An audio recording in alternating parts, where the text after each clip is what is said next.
Hey everybody, hope you guys doing all right. So this came to me a few days ago, and again, I really don't like doing this, but it's what needs to happen. So it is what it is. People, when I'm talking about money and stuff like that. I'm mainly focused on people with over $100 million. Okay, and so for people in that category, anybody, if you have under and you feel like doing what you want to do to help out, that's beautiful, and I would love to see more of that. But this is specifically focused for people with over $100 million, and also largely it doesn't have to be, but because actors and people who write books and music and things that invention stuff like that, businesses, you guys have a constant stream of revenue, as long as your stuff is continuing to sell and be successful.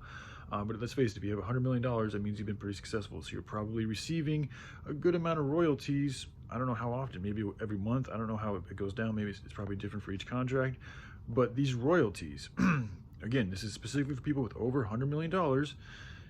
These royalties can be used to start funding animal sanctuaries and develop growth programs to grow food and develop sanctuaries for people in Africa and other displaced countries and third world countries who are in need of literally food and clean water to survive.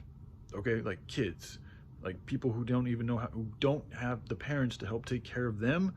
This is where the people with an abundance, you guys can use y'all's abundance in a very good and loving way and help at least take care of those that aren't even able to take care of themselves, like the cats and the dogs and the children, especially, and the sick and disabled, wherever they may be.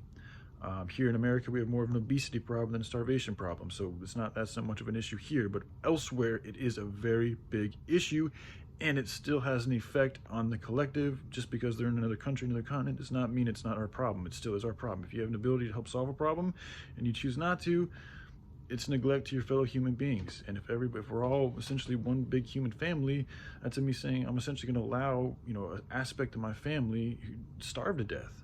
So this type of stuff we need to stop doing, and there is plenty of resources here. We just need to start using them in the right way.